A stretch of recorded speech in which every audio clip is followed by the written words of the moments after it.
이번에 강의할 부분은 6.3의 폐전지장에 관한 부분을 다시 보완할 부분에 해당되는 것입니다. 우리는 폐전지장이라고 하는 것이 한 장수의 죽음과 수많은 병사들의 죽음에 국한된 것이 아닌 것입니다.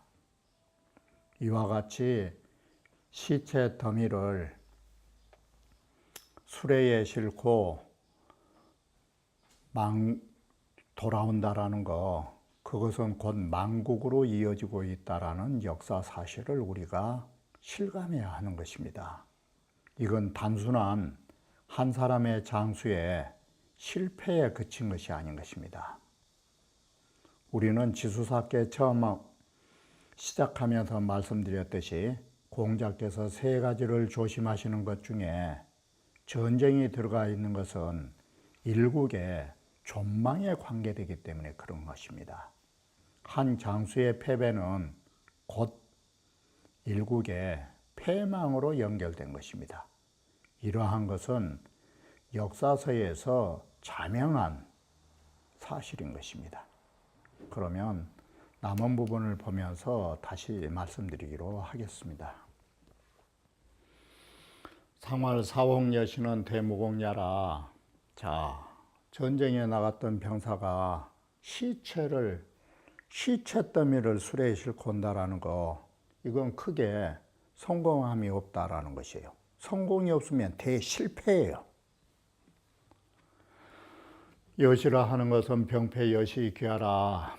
자, 전쟁에 패배해서 시체 더미를 수레에 싣고 돌아온 것이 여신데, 우리는 여기에서 왜 우리는 이 6.3이라고 하는 것이 이렇게 될 수밖에 없는가를 다시 한번 역사와 견주어 살펴보면, 앞에서 보셨던 대로 첫째가 효에서 나타난 부분은 음으로서 양에 의해서 제약지강하다가 이런 토대에 의하여 부중부정이라고 하는 이러한 걸 통해서 분수 아닌 이 일을 저질러서 패전했다라는 것은 앞에서 우리가 봤던 것입니다. 그러면 이런 부류의 사람이 실제 역사에서는 누가 있었느냐? 바로 조갈이라고 하는 사람입니다. 조갈은 통감에 나오다시피 도능도 부지서요. 그 사람은 한갓 너무나 아버지인 조사가 써놓은 부지서요. 아버지의 병서만을 읽었지 부지합변이라. 바로 전쟁이라는 것은 변화할 때 변화하고 임기응변을 해야 하는데 이 합변을 할 줄은 모르는 사람이다. 바로 이것이 우리가 말하는 이 부지합변이라는 것이 여기에 적용하면 뭐가 됩니까? 이게 직접적으로 부지합변을 구절로 찾는다면 범비기분이지요. 그 분수 아닌 일을 범해서 전쟁을 하겠죠. 이게. 근데 이 결과가 어땠느냐? 생각을 해 보십시오. 40만이라고 하는 사람이 이 얼마나 많은가를. 이게 40만이라 하는 대군이 모두 다 매장을 당하는 죽음을 겪는 것. 이게 조가리가 바로 여기에 해당된 것입니다. 멀리 보면 제약지강인 것입니다. 재주는 없는 것이 지 나름대로 병법 잘한다라고 하는 그 강렬한 그 교만한 의지가 이렇게 40만 대군을 죽인 것입니다. 이게. 자, 그걸 보면 우리가 다시 그것을 한 번 더 심층 있게 파악해 보면 조가리가 왜 그러느냐, 여기에는 두 가지가 있는 것입니다. 조가리 입장에서 보면 경적 과모입니다. 적을 얕잡아 보고 깊이 작전을 짜지 않았기 때문에 그러한 것입니다. 두 번째, 조가리의 잘못의 두 번째는 누가 책임져야 되느냐? 바로 잘못 책임을 맡긴 조나라 제후가 문제인 것입니다. 이게. 그래서 요행스럽게 어떻게 그 모든 것을 이루려고 하는, 그리고 잘못 책임을 맡긴, 이건 유고의 책임처럼 훌륭한 장수를 맡겨야 되는데 이건 임명자가 잘못한 것입니다. 조가를 임명할 때 조가리 어머니가 뭐라 그래요? 나중에 패전할지라도 나한테 책임을 묻지 말라고. 그게 그렇게까지 당부했지만 조가를 임명했잖아요. 그건 임명자의 잘못도 있어요. 그래서 우리는 여기에서 장수도 못난 놈도 잘못이지만 못난 장수를 임명하는 최고 통치권자도 잘못이에요. 이게. 자, 운봉호 씨의 말은 왜 여기다 넣어놨느냐. 주역을 보실 때 이처럼 보시라라는 것이에요. 우리는 패전을 해서 시체 더미를 수레에 싣고 온다. 이건 패전의 의미로 볼 수 있지만 동시에 왜 여기가 시체 더미가 있고 수레라고 하는 것이 우리가 보고 있는 이 지수사계에, 자,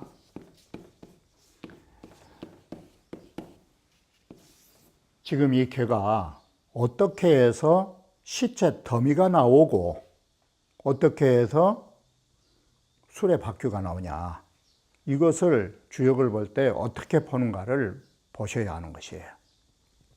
우리는 이걸 모두 다 설명을 못하지만 여러분이 글을 보실 때 그런 안목을 가지셔야 돼요. 자, 운봉호 씨는 박계를 등장한 것은 뭐 때문이냐. 박은 일양이 재상이 하나의 양이 박계라고 하는 것은 다른 것이 아니에요. 산지박 마지막 하나, 산지박계. 일양이 맨 꼭대기 하나 있는데 5개의 음이 떠받치고 있는 상이 된 거예요. 그러니까 박계의 상 9에다가 뭐를 썼느냐, 군자 득여라 라고 했어요. 군자가 수레를 얻어서 위에 짐이 실려서 위에 타고 가는 모습이라고. 그러면 박계를 보면 여기에 수레라는 모습이 나오는데, 그러면 여기에서 수레를 어디서 찾아냈을까? 박계에서. 박계와 지금 보고 있는 지수사계의 공통점이 뭐냐? 그 공통점 속에 수레가 있을 수밖에 없어요. 운봉호 씨는 지금 그 생각을 하는 거예요. 자, 바로 그거다. 지금 지수사계는 6.3이라고 하는 것이 중음이 재상이라 수많은 음이 바로 밖에는 올라타고 있는데 여기는 모든 음이 위에 있잖아요. 중음이 재상하니 이렇게 있으니까 꼭 뭐가 같은 거는 이 공계를 보면 시체를 이쪽 저쪽 이쪽 저쪽 쌓아놓은 상이 보인다 이것이에요. 공계를 어떻게 보면 시체 더미를 쌓아놓은 상이 보인다. 이게. 그래서 이것이 적시와 같이 보인다.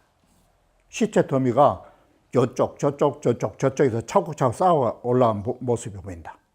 그리고 동시에 곤위여라. 곤께는 수레의 역할을 한다. 산지 밖에서 나오듯이 아래의 곤께가 수레의 역할을 한다. 시체 더미임과 동시에 곤깨는 술의 역할이 된다. 그리고 감깨는 뭐냐? 감깨는 바로 술의 박귀의 역할처럼 보인다. 술에 축이 있고 이게.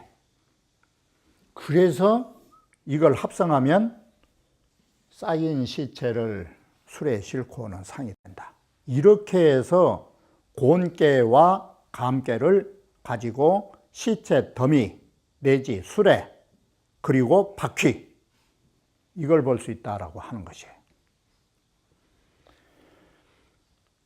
차효는 심은 이 효에서는 심은 뭘 말하고 있느냐? 심이 사도 요패지 흉하야 병사들이 전쟁터에 나갔다 사도들이 패전하는 흉한 것을 아주 심각하게 말해가지고 뭘 밝혀놓느냐?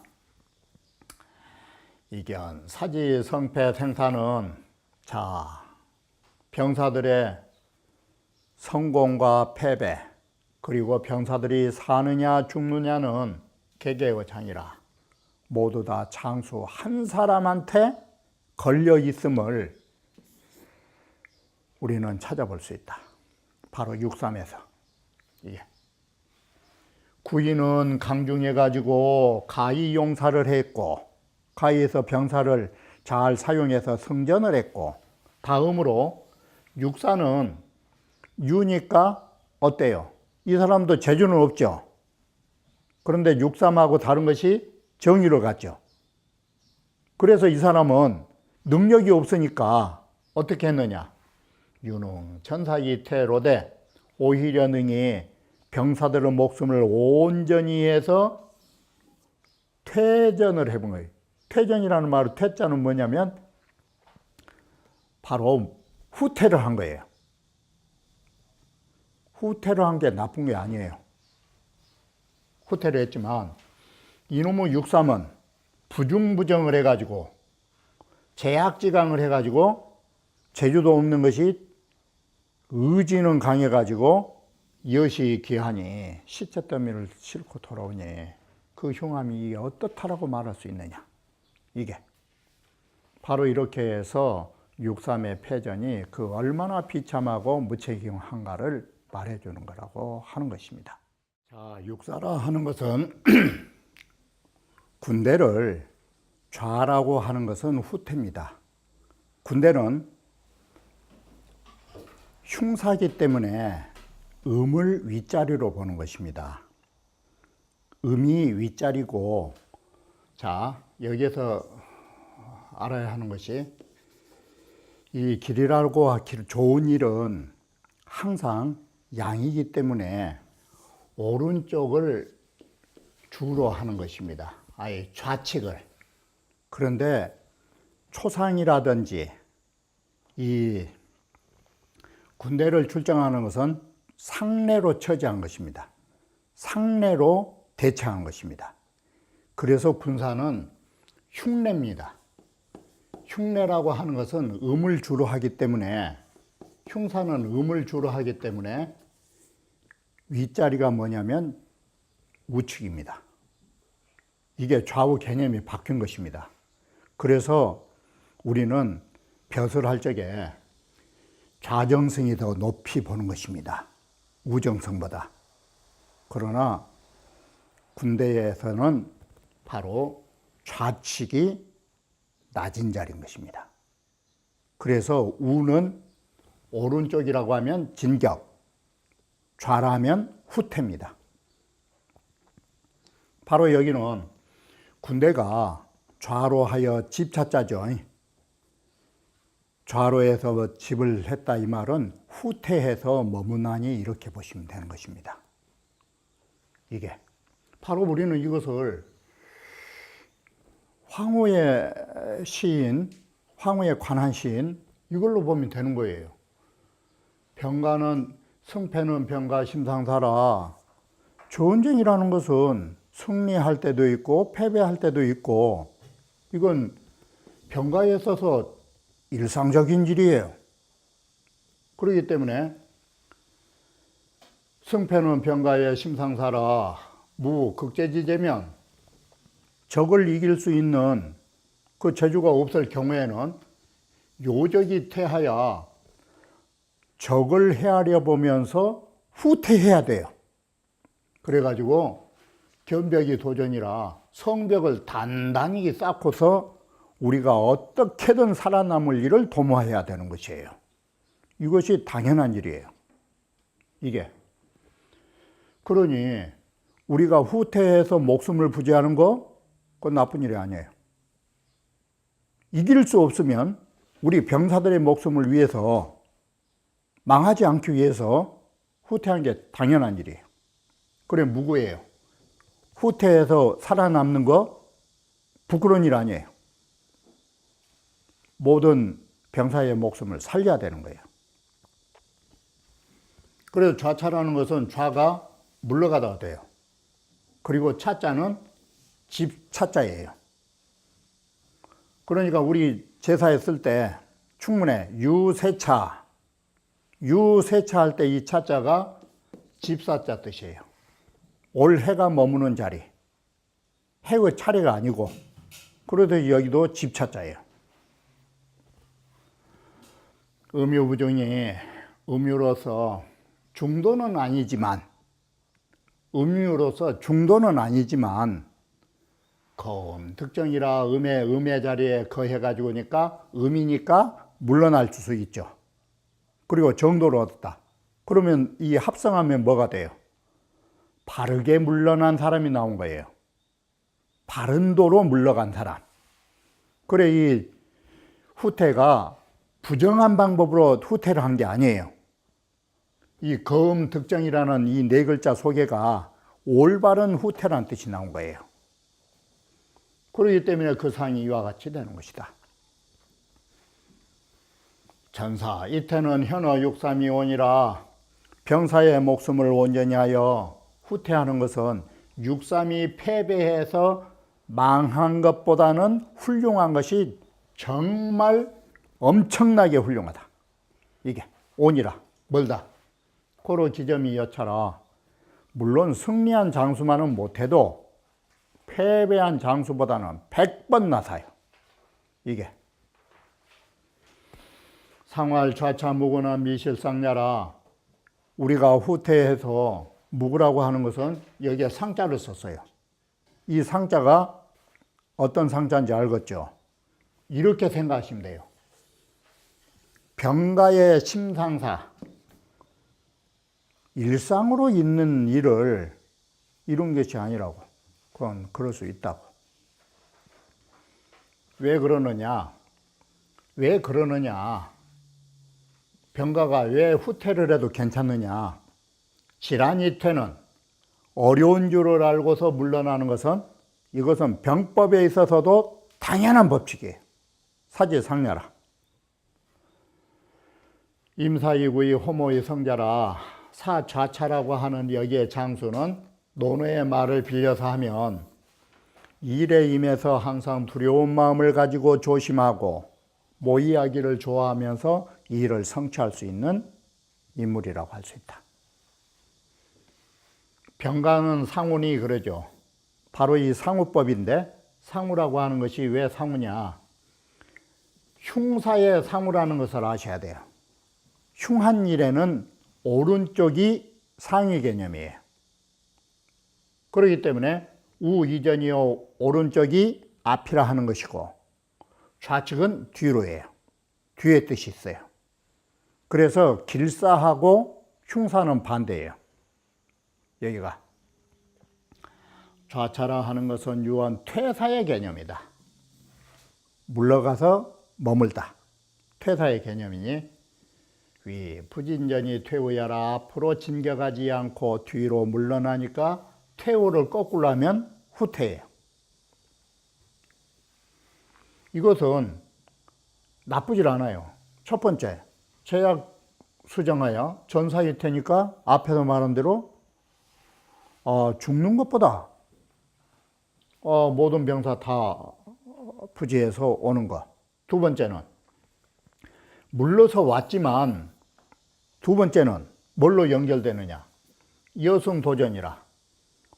어떻게 하면 승리할 수 있는가를 생각하고 목숨을 어떻게 하면 전부 다 살려줄 수 있을까를 생각하는 걸로 넘어가는 거예요.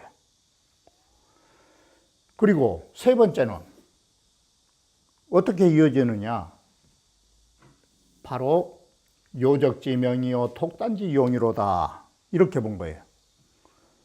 적의 상황을 헤아릴 수 있는 밝은 지혜를 가진 장수예요. 그리고 물러설 때 물러서는 것이 독단이에요.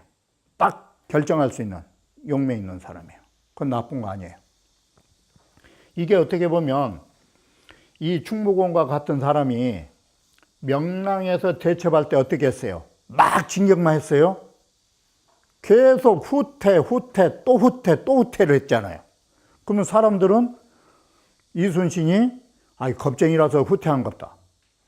그러나 이순신의 머릿속에는 바로 어떻게 하면 승리할 수 있을까?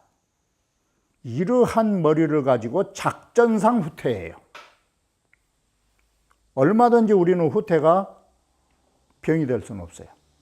그 이순신 같은 충무공 같은 경우, 그리고 을지문덕도 살수대첩, 후퇴 하면서 살수까지 바로 수나라 병사를 이끌고 오잖아요. 이게 유적격퇴법을 했단 말이에요. 그 적을 유도해가지고 서서히 몰고 오면서 후퇴법을 썼잖아요. 이런 것들이 사자차에 해당되는 거예요. 그러니 이순신이나 을지문덕 장군들이 병사들 목숨 부지하고 적군은 경멸시키고, 이게 사자차법이에요. 후퇴를 잘하신 분들이에요. 이분들을 후퇴했다고 욕할 수는 없어요. 성계영 씨와 선전자는, 이 전쟁을 잘하는 사람은 불필진이요. 꼭 진격만 한 것이 전쟁 잘한 게 아니에요. 퇴역진야라. 바로 후퇴도 작전상 후퇴지 결국은 진격이에요. 이제 퇴역진이란 말 알겠죠? 이순신과 같은 경우 후퇴지만 실제로는 승리로 진격하고 있는 격이에요. 이게 우리는 작전상 후퇴예요. 그래서 이제 여기는 중국 고사를 들어서 우임금이 군대를 돌려서 돌아오는 것과 진문공이 물러나서 있는 일들이 다 작전상 후퇴로 이렇게 한 것이다. 자, 고제로 환고조를 고제라 그러죠. 유방이가 백등에까지 가지 않았더라면, 기현이 흉노적 친다고 백등까지 뭘 하고 가요? 그리고 당태종이가 고구려 친다고 압록강만 안 왔더라면 어땠겠어요? 그들은 그 작은 나라에, 환고조는 사실은 흉노종한테 죽을 뻔했거든. 이게 그 여자 바쳐갖고 겨우 나왔잖아. 이게 당태종이도 다쳐갖고 돌아갔잖아요. 이게 후퇴를 했더라면 고구려 얕박았고 그런 것이거든. 저 째까는 것들이 감히 대당 연합군에게 달라든다고. 그러지 말고 후퇴했더라면, 압록강을 건너지 않았더라면 구와 하율이요, 무슨 놈의 허물이 잘못이 있었겠냐고. 백지 황고조나 유방이나 당태종 이세민이가 그 객기 부린 거 아니야. 그만하고 이게 사자차를 못해서 겪은 실패를 하겠다라고 하는 것입니다.